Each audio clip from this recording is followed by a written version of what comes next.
안녕하세요. 오늘 저희가 함께 좀 깊이 파고 들어볼 자료는요. 아들러의 공감 피로 목적론에서 가져온 내용입니다. 혹시 다른 사람 막 돕다가 에너지가 그냥 완전히 방전된 것 같은 느낌? 경험해 보신 적 있으신가요? 이걸 보통 우리가 공감 피로라고 부르잖아요. 네, 그렇죠. 번아웃이랑도 비슷하게 쓰이고요. 그런데 오늘 저희가 살펴볼 관점은 이게 좀 놀랍습니다. 심리학자 알프레드 아들러는요, 이 공감 피로를 포함해서 우리 모든 감정이나 행동에는 심지어 막 지쳤다고 느낄 때조차도 어떤 숨겨진 목적이 있을 수 있다고 봤다는 거예요. 맞아요. 그냥 에너지가 바닥난 게 아닐 수도 있다 이런 이야기죠. 네. 그래서 오늘 저희의 목표는 이 아들러의 시각을 좀 빌려서 당신이 혹시 느끼고 있을 그 공감 피로 뒤에요, 숨어 있을지도 모르는 그런 무의식적인 목적, 이걸 한번 탐색해 보는 겁니다. 어쩌면 당신의 그 지친 마음에도 뭔가 나름의 이유가 있을 수 있으니까요. 자, 한번 깊이 들어가 보죠. 보통은 그냥 이렇게 생각하잖아요. 아, 내가 너무 많이 도와줬어. 그래서 지쳤다. 이게 딱 우리가 겉으로 느끼고 말하는 현상이고요. 네, 맞습니다. 그게 우리가 쉽게 딱 인식하는 부분이죠. 근데 아들러 심리학은 거기서 안 멈추고, 한 걸음 더 깊이 들어가요. 이 관점에서 보면요, 공간 피로라는 게 그냥 에너지가 고갈된 상태? 이게 다가 아니라, 무언가를 피하거나 아니면 얻으려고, 즉 어떤 목적을 달성하기 위한 무의식적인 전략일 수도 있다는 겁니다. 네. 피곤함이 전략이라고요? 아, 그건 좀 선뜻 받아들이긴 어려운데요. 네, 그럴 수 있죠. 피곤함 자체가 어떤 역할을 하고 있을 수 있다, 뭐 이런 건데요. 그럼 구체적으로 어떤 목적을 위한 전략일 수 있다는 건가요? 자료에서는 크게 한 네 가지 정도로 나눠서 봅니다. 첫째는 자기 보존의 목적이에요. 그러니까 도움을 주다가 실패하거나 혹은 비난을 받거나 아니면 더 이상 내가 도울 수 없게 됐을 때 느낄 수 있는 그런 심리적인 고통 있잖아요. 자존감 손상 같은 거요. 그런 걸 좀 피하려는 무의식적인 동기가 작동할 수 있다는 거죠. 아, 즉, 나 지쳤어 하는 상태를 통해서 나는 할 만큼 했으니까 더 이상은 내 책임 아니야 이런 식으로 방어막을 치는 셈이죠. 네네. 일종의 면죄부 같은 거네요. 그렇죠. 둘째는 의미나 우월감 확보입니다. 아, 오직 나만이 이 사람을 도울 수 있어 라거나 내가 없으면 저 사람은 진짜 안 돼 같은 생각. 이걸 통해서 자신의 존재 가치나 중요성, 어떤 도덕적 우월감 같은 걸 확인하려는 목적일 수도 있어요. 아, 내가 꼭 필요한 사람이라는 느낌? 네. 그때 느끼는 피로는 그런 특별한 역할을 하는 데 따르는 어떤 비용 혹은 뭐 훈장 이렇게 느껴질 수도 있고요. 훈장이요? 아, 그럴 수도 있겠네요. 셋째는 통제 또는 경계 설정의 목적입니다. 때로는 상대방이 너무 과도하게 혹은 끊임없이 뭔가를 요구할 때 있잖아요. 그럴 때 자신을 보호하고 또 관계에서 좀 건강한 거리를 만들려는 무의식적인 시도로 피로감이 나타날 수 있다는 거예요. 어떻게 그게 가능하죠? 내가 너무 지쳐서 더는 당신 얘기 들어줄 수가 없어요. 이런 상태를 보여주는 거죠. 그럼으로써 상대방의 요구를 좀 효과적으로 멈추게 하는 겁니다. 아, 말로 안대하기 어려우니까 몸으로 보여주는군요. 그렇죠. 일종의 비언어적인 경계선 긋기라고 볼 수 있죠. 네. 네 번째는 뭔가요? 까지 누군가를 막 돕는 모습을 보여주는 거예요. 그걸 통해서 자신이 속한 집단, 뭐 가족이나 직장, 공동체 같은 데서 인정을 받거나 나는 이렇게 헌신적인 사람이야. 이걸 보여줘서 소속감을 얻으려고 할 때가 있다는 거죠. 아, 자신의 희생을 통해서 인정을 받으려는 거군요. 네. 이때 피로감은 자신의 헌신을 증명하는 어떤 증표처럼 그렇게 여겨질 수도 있다는 겁니다. 와, 듣고 보니까 네 가지 다 어딘가 그럴듯하게 들리네요. 실패를 피하려는 자기 보존, 내 가치를 느끼려는 의미 확보, 부담스러운 요구를 막으려는 경계 설정, 그리고 인정받고 싶은 소속감까지. 피곤함이라는 이 감정 하나에 이렇게 복잡한 동기가 숨어 있을 수 있다니 정말 놀랍습니다. 네, 그렇죠. 인간 심리가 참 복잡해요. 근데 여전히 좀 궁금한 건 있어요. 정말 그냥 몸이 힘들고 지쳐서 그런 걸 수도 있는데 이걸 너무 심리적으로만 해석하는 건 아닐까 이런 생각도 들거든요. 이걸 어떻게 구분할 수 있을까요? 아, 그거 아주 중요한 질문입니다. 물론 신체적으로나 정신적으로 에너지가 진짜 고갈되는 경우 분명히 있습니다. 아들러 심리학이 말하는 건 모든 피로가 100%다 이런 목적 때문이야. 이게 아니고요. 때때로 우리가 느끼는 그 극심한 피로감에 이면에 이런 무의식적인 목적이 함께 작용할 수 있다. 이런 가능성을 열어두자는 거예요. 아, 함께 작용할 수 있다. 네. 특히 만성적이거나 아니면 특정 관계나 상황에서 계속 반복되는 피로감이라면 그 배경을 한 번쯤은 탐색해 볼 가치가 있다는 거죠. 아들러의 다른 개념들을 좀 보면 이 부분이 조금 더 명확해집니다. 여기서 이제 흥미로운 개념이 바로 가상적 최종 목표, 다른 말로 허구적 목적이라고도 하는데요. 우리 마음 깊은 곳에는요, 스스로는 잘 인식하지 못할 수도 있지만 우리 삶을 이끌어가는 아주 강력한 신념이나 목표 같은 게 자리 잡고 있을 수 있어요. 예를 들면 어떤 건가요? 예를 들면 나는 항상 다른 사람한테 필요한 존재여야만 해. 라거나 나는 절대로 약하거나 무능하게 보여선 안 돼. 혹은 나는 버림받으면 안 돼. 같은 것들이죠. 이런 가상의 목표가 너무 강하면 타인의 인정이나 안전을 얻으려고 과도하게 공감하거나 끊임없이 누군가를 구출하려는 행동으로 이어지기 쉽습니다. 아, 내 안에 어떤 궁극적인 목표 때문에 계속 같은 패턴으로 행동하게 된다는 거군요. 네. 근데 문제는 그런 방식이 영원히 효과적일 수는 없다는 거죠. 언젠가는 한계에 부딪히고 에너지가 고갈돼요. 이때 느끼는 그 극심한 피로는 단순한 탈진이 아니라 사실은 이봐, 네가 지금까지 써온 그 방법, 그러니까 과도한 도움이나 구출 같은 거, 그거 더 이상 너의 진짜 목표, 뭐 필요한 존재되기나 안전 확보 같은 거, 그걸 건강하게 달성해주지 못해. 이제 멈추고 다른 방법을 찾아야 할 때야. 라고 외치는 무의식의 강력한 경고 신호이자 정지 신호 역할을 한다는 겁니다. 아, 그러니까 필요는 그 전략이 더 이상 유효하지 않다는 일종의 피드백이군요. 몸이 보내는 메시지처럼요. 그렇죠. 바로 그거죠. 또 생활 양식과 사적 논리라는 개념도 중요합니다. 생활 양식은 세상을 보고 반응하는 자신만의 독특한 패턴이고요. 사적 논리는 그 패턴을 뒷받침하는 개인적인 믿음이나 생각의 흐름이에요. 사적 논리요? 네. 만약 내가 아니면 저 사람은 제대로 할 수 없어라거나 모든 문제는 내가 책임지고 해결해야만 해. 같은 좀 비합리적인 사적 논리가 강하다면 자연스럽게 타인의 과제에 지나치게 개입하고 경계를 침범하게 되겠죠. 이게 결국 소진으로 이어지는 주요 원인 중 하나입니다. 하지만 여기서 또 반전이 있어요. 반전이요? 네. 그렇게 스스로 만들어낸 소진 상태, 즉 피로는 역설적으로 나는 이제 더 이상 못해. 너무 지쳤거든. 이라는 그 과도한 개입을 멈출 수 있는 아주 강력하고 또 사회적으로 용인될 만한 이유, 즉 알리바이를 제공한다는 겁니다. 와, 자신의 그 사적 논리가 만든 함정에서 빠져나올 명분을 바로 그 피로감이 주는 셈이죠. 스스로 판 함정에 빠졌는데 그 함정에 빠졌다는 사실 자체가 함정에서 나올 변명거리가 된다니. 좀 아이러니하네요. 네, 그렇죠. 인간 심리가 그렇게 복잡하고 때로는 모순적이기도 하죠. 그리고 오해된 목적, misinterpreted goals이라는 개념도 이 맥락에서 흥미롭게 적용해 볼 수 있습니다. 원래는 아들러 심리학을 발전시킨 드레이커스라는 사람이 아이들 문제 행동 뒤에 숨은 네 가지 목표, 그러니까 관심 끌기, 힘겨루기, 보복, 무능함의 과시, 이걸 설명한 개념인데요. 이게 성인의 공감 피로 상황에서도 비슷하게 나타날 수 있다는 거예요. 아이들 행동 목표를 성인에게요? 어떻게 적용되죠? 예를 들어 볼게요. 공감 피로는 첫째, 내가 이렇게 힘들고 아프다 하는 걸 보여줘서 주변의 관심이나 동정, 인정을 끌려는 수단, 즉 관심 끌기로 사용될 수 있습니다. 둘째는 내가 이렇게까지 지쳤으니까 당신은 더 이상 나한테 요구하거나 기대하면 안 돼. 이런 식으로 상대방의 행동이나 기대를 통제하려는 힘겨루기 양상을 띨 수도 있죠. 아, 은근한 압박 같은 거네요. 그렇죠. 셋째는 당신 때문에 내가 이렇게 힘들다라면서 은근히 상대방에게 죄책감을 유발하거나 수동적으로 공격하는 보복의 목적을 가질 수도 있고요. 마지막 넷째는 나는 너무 지쳐서 아무것도 할 능력이 없다면서 자신에게 주어진 역할이나 책임을 회피하는 무능의 가면, 즉 무능함의 과시로 활용될 수도 있습니다. 와우. 아이들의 행동 목표를 성인의 만성 피로에 적용해 볼 수 있다니 이건 정말 생각지도 못한 관점이네요.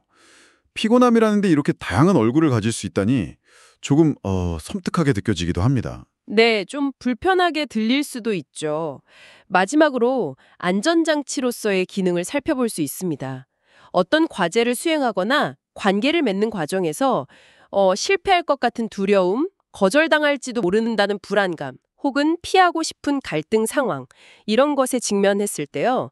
나는 너무 지쳐서 도저히 할 수가 없어라는 상태는 아주 효과적인 방어막이 될 수 있습니다. 아, 실패나 상처로부터 자신의 자존감을 보호하고 어려운 상황에 대한 책임을 회피하게 해주는 무의식적인 알리바이, 즉 심리적 안전장치 역할을 하는 거죠. 아예 게임에 참여할 수 없는 상태를 만들어버리는 겁니다. 듣고 보니 확실히 그렇네요. 피곤함이라는 것이 단순히 에너지가 고갈된 수동적인 결과가 아니라 어쩌면 관계나 상황 속에서 나름의 필요에 의해 적극적으로 활용되고 있는 과정일 수도 있겠다. 이런 생각이 듭니다. 물론 이게 다 무의식적인 차원에서 일어나는 거겠지만요. 좀 불편한 진실일 수도 있겠지만 외면할 수만은 없는 통찰 같아요. 자, 좋습니다. 이렇게 공감 필요 뒤에 숨겨진 복잡한 목적들을 아들러의 관점에서 살펴보니 이해가 깊어지는데요. 아마 듣고 계신 분 중에서도 이거 내 얘기 같은데? 하시는 분들이 있을 것 같습니다. 그렇다면 중요한 것은 이런 무의식적인 패턴을 알아차리고 어떻게 하면 좀 더 건강하고 긍정적인 방향으로 나아갈 수 있느냐겠죠?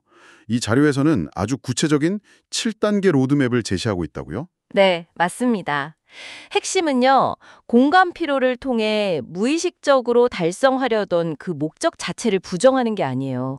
그게 아니라 그 목적을 달성하는 방식을 바꾸는 데 있습니다.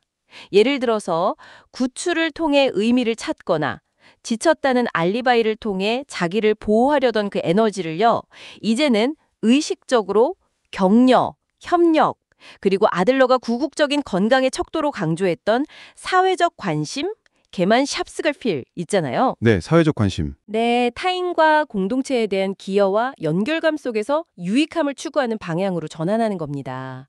이 7단계 로드맵은 바로 그 전환을 돕기 위한 구체적인 실천 방안들이라고 할 수 있습니다. 첫 번째 단계는 목적 탐지 질문하기입니다. 이건 자신의 필요 이면에 숨겨진 기능을 좀 정직하게 탐색하는 단계인데요. 스스로에게 이런 질문들을 던져보는 거죠. 지금 나의 이 극심한 피로감은 내가 무엇을 하지 않도록 막고 있지? 혹은 이 피로 덕분에 내가 얻고 있는 것은 무엇일까? 이 피곤함 때문에 내가 피할 수 있게 된 불편한 체념이나 감정은 뭘까? 혹시 나도 모르는 부수적인 이득이 있는 건 아닐까? 내가 여기까지가 내 한계야 라고 선언하는 것이 진정 건강한 과제 분리일까? 아니면 사실은 부담스러운 구출 역할을 그만두기 위한 편리한 알리바이일까? 이런 질문들에 답하다 보면 내 피로에 숨겨진 목적이 서서히 드러날 수 있습니다. 와, 이건 정말 솔직한 자기 성찰이 필요한 첫 단계네요. 쉽지는 않겠지만 여기서부터 시작해야 하는군요. 그렇죠. 불편할 수 있지만 꼭 필요한 과정입니다. 두 번째는 과제 분리 선언하기입니다. 아들러 심리학의 핵심 중 하나죠. 이것은 나의 과제인가? 당신의 과제인가? 이걸 명확히 구분하고 그 경계를 실제로 관계 속에서 설정하고 소통하는 단계입니다. 네네, 과제 분리. 예를 들어 도움을 요청하는 상대방에게 이렇게 말해볼 수 있어요. 당신이 어떤 감정을 느끼고 최종적으로 어떤 결정을 내릴지는 당신의 몫이고 과제입니다. 저는 당신이 가능한 선택지들을 탐색하고 정보를 얻는 과정을 도울 수는 있지만 당신 대신 결정하거나 책임질 수는 없습니다. 더 나아가서 도움을 줄 수 있는 구체적인 시간, 나의 역할 범위, 예를 들어 정보 제공자나 조력자 같은 거요. 연락 가능한 방법 등을 미리 명확하게 합의하고 공유하는 게 중요합니다. 이것이 의존이나 과잉 개입이 아닌 건강한 관계의 시작이죠. 무턱대고 그냥 뛰어드는 게 아니라 내가 할 수 있고 해야 할 역할과 범위를 명확히 정의하고 소통하는 거군요. 일종의 역할 계약 같은 느낌이네요. 정확합니다. 세 번째는 격려로 전환하기입니다. 상대방의 문제를 내가 대신 해결해 주려는 구출자 모드에서 벗어나서요. 상대방이 스스로 문제를 마주하고 해결해 나갈 힘과 용기를 북돋아주는 격려자 역할로 전환하는 겁니다. 격려자요? 네, 여기서 격려는 그냥 막연한 칭찬이 아니고요. 상대방의 아주 작은 노력, 시도 혹은 약간의 진전이라도 구체적으로 알아봐주고 언어로 표현해주는 것을 의미해요. 예를 들어 지난번과 달리 이런 새로운 시도를 하셨네요. 혼자서 이만큼 해내신 걸 보니 정말 대단합니다. 어떤 부분이 도움이 되었나요? 이런 식으로요. 이렇게 하면 상대방은 나도 할 수 있구나 하는 자기 효능감을 키울 수 있고 자연스럽게 나의 부담은 줄어들게 됩니다. 내가 해줄게요 대신 지금 이 상황에서 당신이 시도해 볼 수 있는 가장 작은 한 걸음은 무엇일까요? 이렇게 질문을 바꿔보는 것이 핵심입니다. 도움의 패러다임을 바꾸는 거네요. 물고기를 잡아주는 대신 낚시하는 법을 함께 고민하고 응원하는 조력자가 되는 느낌입니다. 확실히 이게 지속 가능한 방식이겠네요. 맞습니다. 네 번째는 사적 논리 교정하기입니다. 앞에서 잠깐 언급했던 내가 아니면 안 돼, 내가 모든 걸 책임져야만 해, 실수하면 끝장이야 같은 자신을 올가매는 비합리적인 믿음 있잖아요. 즉 사적 논리. 이걸 의식적으로 점검하고 수정하는 단계입니다. 이런 생각들을 혼자서는 어렵지만 함께 지혜를 모으면 더 나은 길을 찾을 수 있다. 내가 모든 것을 통제할 수는 없지만 내가 할 수 있는 역할에 최선을 다하면 된다. 실수는 배움의 기회가 될 수 있다. 와 같이 좀 더 현실적이고 유연하며 건설적인 생각으로 바꾸는 연습이 필요해요. 네. 작은 실패나 거절을 일부러 경험하고 시용하는 연습. 예를 들어 도움 요청에 대해 이번에는 여기까지만 돕겠다고 딱 정하고 그 결과 상대방이 실망한다거나 하는 거요. 그걸 감당해 보는 것도 도움이 됩니다. 내 안의 완벽주의나 과도한 책임감, 실패에 대한 두려움을 조금씩 내려놓는 연습이군요. 생각의 패턴을 바꾸는 훈련이 필요하겠어요. 그렇죠. 인지적인 노력이 중요합니다. 다섯 번째는 사회적 관심 회복 루틴 만들기입니다. 나 혼자 모든 것을 짊어지고 고군분투해야 한다는 그런 고립된 생각에서 벗어나서 타인과 연결되고 함께 유익함을 추구하는 감각, 즉 아들러가 건강한 삶의 핵심으로 본 사회적 관심, 게만샤프트구프를 회복하고 키워나가는 단계예요. 아, 사회적 관심 회복. 네, 거창할 필요는 없고요. 매일 아주 작더라도 타인이나 내가 속한 공동체, 가족, 직장, 친구 모임 등에 긍정적으로 기여하는 행동을 하나씩 정해서 꾸준히 실천하고 그걸 스스로 인식하고 기록해 보는 겁니다. 예를 들어 동료에게 진심으로 감사 표현하기, 엘리베이터 문 잡아주기, 온라인 커뮤니티에 유용한 정보 공유하기 등 뭐든지 좋습니다. 또 업무나 역할을 동료들과 적극적으로 분담하고 서로에게 도움을 요청하고 받는 것을 자연스럽게 여기는 문화, 피어 서포트나 협력 시스템 구축 같은 거요. 이걸 만드는 것도 중요합니다. 이렇게 하면 실질적인 부담이 분산될 뿐 아니라 모든 것이 나에게 달렸다는 심리적 압박감과 고립감을 해소하는 데 큰 도움이 됩니다. 혼자가 아니라 우리라는 감각, 연결되어 있다는 느낌을 일상 속 작은 실천으로 키워나가는 거군요. 사회적 관심이라는 게 단순히 남을 돕는다는 차원을 넘어 나 자신의 건강과도 연결되는 중요한 개념이네요. 네, 아들러에게 사회적 관심은 정신건강의 바로미터였습니다. 여섯 번째는 자기 격려 및 자기 과제 이행하기입니다. 하루를 마무리하면서 그날 자신이 새롭게 시도했던 것, 어려움 속에서도 해냈던 것, 혹은 자신을 돌보기 위해 했던 노력, 잠깐의 휴식이나 산책, 취미 활동 같은 거요. 이걸 최소 3가지 정도 떠올리면서 스스로를 구체적으로 칭찬하고 격려하는 시간을 의식적으로 갖는 것이 중요합니다. 자기 격려. 네, 오늘 한 시도를 한다. 정말 용기 있었어. 이런 식으로요. 그리고 충분한 수면, 규칙적인 운동, 영양가 있는 식사, 즐거움을 주는 활동이나 온전한 휴식 시간. 이걸 단순히 남는 시간에 하는 것이나 사치가 아니라 마치 중요한 비즈니스 미팅처럼 나 자신에게 반드시 해야 할 책임이자 의무이며 타인을 건강하게 돕기 위한 필수적인 기반 과제로 여기고 삶의 우선순위에 두는 겁니다. 필요하다면 캘린더에 딱 고정된 시간으로 확보해 두는 것도 좋은 방법이고요. 나를 돌보는 것이 이기적인 게 아니라 오히려 나와 타인 모두를 위한 책임이자 필수 조건이라는 인식의 전환이 정말 중요하겠네요. 나에게도 친절해야 한다는 말을 떠오릅니다. 정확합니다. 마지막 7번째 단계는 위험 신호 감지 및 관계 재계약하기입니다. 만약에 냉소적인 태도가 너무 심해지거나 뭘 해도 즐거움이나 보람을 느끼지 못하는 무기력감이 계속되거나 원인을 알 수 없는 신체 증상, 만성두통, 소화불량, 잦은 감기 같은 거요. 이런 게 2주 이상 계속된다면 이건 단순한 피로를 넘어서 번아웃이나 우울의 위험 신호일 수 있습니다. 아, 2주 이상 지속될 때? 네. 이럴 때는 혼자서 버티거나 해결하려고 하지 말고요. 반드시 담당하는 일의 양을 줄이거나 역할을 재조정하고 신뢰할 수 있는 동료나 상사 혹은 전문가, 상담가나 정신건강의학과 의사, 슈퍼바이저 같은 분들의 도움을 적극적으로 구해야 합니다.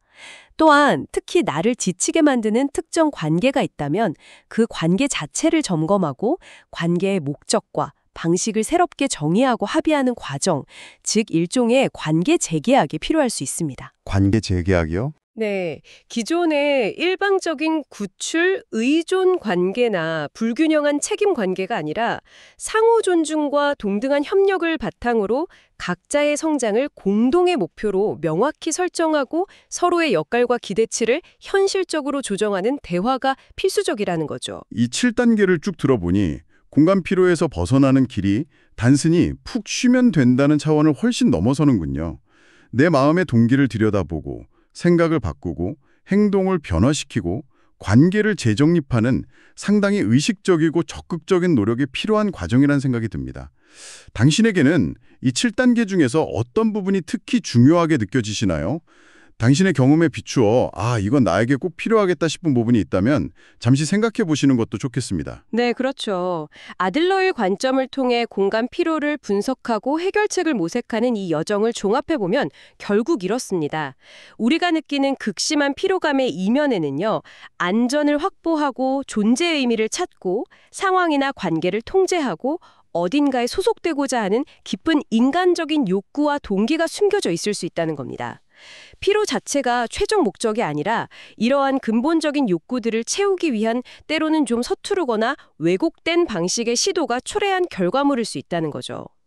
핵심은 이것입니다. 네. 그래서 해결책은 그 근본적인 욕구 자체를 없애거나 부정하는 것이 아니라 그 욕구를 충족시키는 방식을 보다 건강하고 건설적인 방향으로 바꾸는 데 있습니다. 즉, 무의식적으로 상대방을 구출하려 애쓰거나 나는 지쳐서 아무것도 할 수 없다는 알리바이를 통해 소극적으로 자신을 보호하는 대신에요. 의식적으로 상대방의 잠재력을 믿고 성장을 격려하며 문제 해결을 위해 동등하게 협력하고 더 나아가 나 자신과 타인 그리고 우리가 속한 공동체 전체의 유익함을 함께 추구하는 사회적 관심의 방향으로 우리의 소중한 에너지를 전환하는 것이죠. 구출이나 알리바이 대신 격려와 협력, 사회적 관심으로. 네, 이렇게 될 때 다른 사람을 향한 공감과 도움이라는 행위는 더 이상 나를 고갈시키고 소진시키는 부담이 아니라 오히려 나와 타인 모두의 유능감과 연결감을 키우고 서로의 성장을 촉진하는 긍정적이고 지속 가능한 에너지가 될 수 있습니다. 그것이 바로 아들러 심리학이 공간 피로를 넘어서 우리에게 제시하는 희망적인 관점이라고 할 수 있겠습니다. 오늘 우리는 아들러 심리학이라는 조금은 낯설지만 깊이 있는 렌즈를 통해 많은 이들이 경험하는 공간 피로라는 현상을 새롭게 조명해 보았습니다. 가장 중요한 테이크웨이는 이것인 것 같습니다. 당신이 느끼는 그 견디기 힘든 피로감이 단순한 신체적, 정신적 탈진 상태가 아니라 어쩌면 당신의 무의식이 당신에게 보내는 어떤 중요한 메시지, 어떤 신호일 수 있다는 것. 그리고 그 피로 뒤에 숨겨진 나름의 목적을 이해하고 받아들이는 것이 변화를 위한 진정한 첫걸음이 될 수 있다는 점입니다. 결국 이 모든 이야기는 우리에게 무엇을 말해주고 있는 걸까요? 마지막으로 당신에게 이런 질문을 던지며 마무리하고 싶습니다. 아들러의 관점에서 본다면 지금 당신을 가장 지치게 만드는 그 피로는 어쩌면 당신이 아직 온전히 마주하거나 해결하지 못한 더 깊은 차원의 삶의 과제, 혹은 당신의 삶에서 반복되고 있는 특정한 관계의 패턴에 대해 어떤 중요한 단서를 제공하고 있는 것은 아닐까요? 혹시 당신의 피로가 당신에게 정말로 전달하고자 하는 진짜 메시지는 무엇일지 이번 기회에 한번 조용히 귀 기울여보는 시간을 가져보시면 어떨까요? 오늘 이 깊은 탐구에 함께해 주셔서 감사합니다.